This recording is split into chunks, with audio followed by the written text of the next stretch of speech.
पंजाब तुम्हारे साथ खड़ा है, केपी तुम्हारे साथ खड़ा है, बेशक आप लोग हमारे पाकिस्तान का सासा है। सिंधी बलोची की लड़ाई तो बहुत पीछे रहेगी। अब तो पंजाबी सराइकी वाला मामला बन गया, जो कि सवाल ही पैदा नहीं होता। वो पाकिस्तानी है, हमें अपनी जान से ज्यादा अजीज है। अस्सलाम वालेकुम नादरीन, मैं हूं कमर मेकन और मेरे साथ इस वक्त मौजूद हैं शहीर सियालवी साहब। पाकिस्तान नज़रियाती पार्टी के सरबराह हैं, नौजवान लीडर हैं और पाकिस्तान की बेहतरी और तरक्की के लिए आजकल सरगर्म अमल हैं। पाकिस्तान के अंदर मुख्तलिफ औकात में रजीम चेंज होते रहे। पाकिस्तान के अंदर वफाकी हुकूमत रजीम चेंज के ज़रिए चेंज की गई, उसके बाद पंजाब के अंदर, फिर आज़ाद कश्मीर के अंदर, और आज हमें देखने को मिल रहा है कि गिलगित बल्तिस्तान के अंदर भी सेम फार्मूला यूज़ किया जा रहा है। इस मौजू पर आज शहीर सियालवी साहब से बात करेंगे और उनका मौक़िफ़ जानेंगे। अस्सलाम वालेकुम सर। वालेकुम सलाम। कैसे हैं भाईजान आप? अल्लाह का बहुत क्या कहेंगे, रजीम चेंज पाकिस्तान में बहुत वक्त से हो रहा है। ये पहली दफ़ा नहीं थी कि इमरान खान साहब को उतारा गया, इससे पहले भी बहुत सारी गवर्नमेंट कराएगी, लेकिन रजीम चेंज का एक कॉन्सेप्ट ऐसा आया कि बैरूनी साजिश के तहत मौजूदा पाकिस्तान के अंदर जो लोग हैं वो सहूलतकारी करते हैं और उसके बाद हुकूमतें चेंज की जाती हैं, अवामी मैंडेट के ख़िलाफ़ फ़ैसले किए जाते हैं, बंद कमरों में फ़ैसले किए जाते हैं। इसके ऊपर आपका क्या मौक़िफ़ है? देखिए, इसके ऊपर बहुत सिंपल सी बात यह है कि इकबाल रहमतुल्लाह अलैह ने कहा था, यूरोप की ग़ुलामी पे रज़ामंद हुआ तू, मुझको गिला तुझसे है, यूरोप से नहीं है। जब तक आप ख़ुद जाके सीवी पेश नहीं करते कि मैं आपके बूट अच्छे पॉलिश करूँगा, मैं आपकी गाड़ी पे कपड़ा अच्छा मारूँगा, मैं आप मुझे गाली भी देंगे, मेरी बेटी उठा के ले जाएंगे, मैं मजाल है कि चू चरा करूँ, तो नौकर की तो नखरा की। हाँ, ये 5-7 सीवियों में से उसकी सिलेक्ट की जाती है जो अच्छा बूट पॉलिशिया होता है, तो वो सीवी उन्होंने सिलेक्ट कर लेती। तो ये मसला सीवी पेश करने वालों का है, मसला उन तमाम पॉलिटिकल पार्टीज़ का है जो उनके सहूलतकार बाहर वालों के बने हुए होते हैं।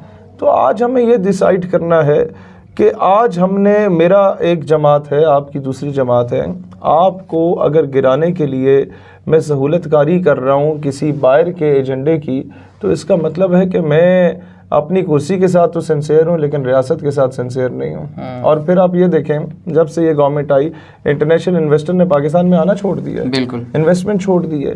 लोग घबरा गए हैं कि यार अभी इनका क्या गारंटी है कि इनकी हुकूमत कितनी देर चलेगी। अवामी राय आमा इनकी फेवर में नहीं है, ये अवाम में आने के काबिल नहीं है, अवाम में निकलने के काबिल नहीं है, लोग इनकी शक्लें नहीं देखना चाहते, इनकी फैमिलीज़ बाहर नहीं निकल सकती, लोगों की फैमिलीज़ इनकी फैमिलीज़ को तंग करने लग गई हैं। तो इसका मकसद ये, यहाँ क्या बरतानिया में भी लोग इनकी शक्लें नहीं देखना चाह रहे। तो एक इंटरनेशनल इन्वेस्टर जब इधर आके इन्वेस्टमेंट करना चाहता है तो वो पहले कोई गारंटी मांगता है कि यार कोई गारंटी है कि तुम्हारी हुकूमत रहेगी। तो जो खुद मांगे तांगे की हुकूमत लेके आए, किसी को तोड़ के लाए, किसी के ज़रिए आए, उनके पास अपनी क्या गारंटी है? तो पाकिस्तान तो फिर जाएगा डिफ़ॉल्ट की तरफ, और अल्लाह ना करे कभी ऐसा हो, क्योंकि पाकिस्तान है तो हम लोग हैं, लेकिन इन लोगों ने इसकी तबाही के दहाने पे पहुंचाने में कोई कसर नहीं छोड़ी। बिल्कुल ऐसी है। असल टॉपिक की तरफ आते हैं। गिलगित बल्तिस्तान के अंदर भी वफाक, पंजाब और आज़ाद कश्मीर के बाद रजीम चेंज की कोशिश जो है वो इस वक्त जारी है, कामयाब हो चुकी है, ऑलमोस्ट कामयाब हो चुकी है, क्योंकि जो वज़ीर आला थे उनको नाअहल करवा दिया गया है। उसके बाद अभी जो सूरत हाल है उस पर आप क्या कहेंगे? देखिए, वफाक नज़र नहीं आ रहा कि कितना नुकसान हो सकता है इससे। वफाक की रजीम चेंज से इतना नुकसान नहीं है, पंजाब की रजीम चेंज से इतना नुकसान नहीं है, केपी बलूचिस्तान की रजीम चेंज से इतना नुकसान नहीं है जितना कश्मीर और जीबी में रजीम चेंज से नुकसान हो सकता है। जीबी के लोग बाय चॉइस पाकिस्तानी हैं। वो उस वक़्त जब बंदर बांट हो रही थी तो उस वक़्त ये नहीं कहा गया था कि गिलगित आपको दे देंगे। डोगरा राज से गिलगितियों ने खुद लड़ के आज़ादी ली थी, और फिर अपने दिलो जान से, ये जितने आपके नदरन लाइट इन्फेंट्री वाले फौजी हैं, जीबी स्काउट्स वाले फौजी हैं, इनके बाप दादों ने अपने दिलो जान से पाकिस्तान का परचम उठाया था। आज भी आपकी अफवाज में सर्व कर रहे हैं। जीबी स्काउट्स वॉलंटरली आया था, NLI की मेजॉरिटी वॉलंटरली खुद आए थे जितने वहाँ के लोग हैं गिलगिती। अब दूसरी बात यह है कि इनकी आवाज़ को मैं नहीं समझता कि ज़ोर ज़बरदस्ती बाकी सूबों की तरह दबाया जा सकता है, क्योंकि आपके पास तो पंजाब में एक इलाका है छोटा सा, टैक्सला और वाद, जिसका लिटरेसी रेट 100% है।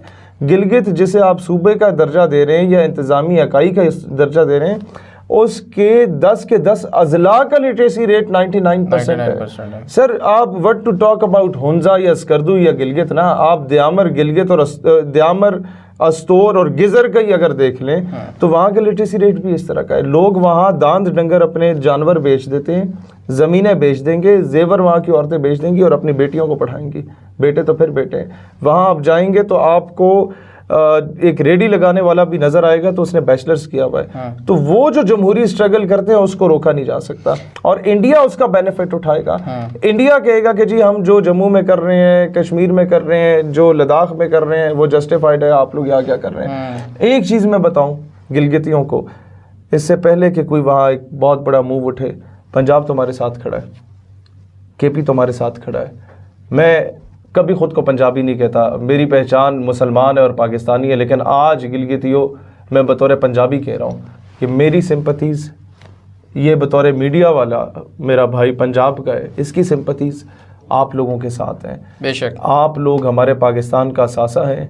इंशाअल्लाह ताला नौजवान तबका जब भी गवर्नमेंट में आया, जब भी अल्लाह ने मौका दिया, हम लोग आपके जो राइट्स हैं और आपकी उमंगों के मुताबिक, मैंने तो गिलगित में करोकरम यूनिवर्सिटी में ख़ताब करते हुए ये भी कहा था कि मैं देखना चाहता हूँ कि मुस्तकबिल का सदर या वज़ीर आज़म जो है वो गिलगित से आए, क्योंकि आप लोग हमेशा से आइनी स्टेटस की बात करते हैं कि वो बहाल किया जाए, हमें दिया जाए, हम इसके हक़ में हैं।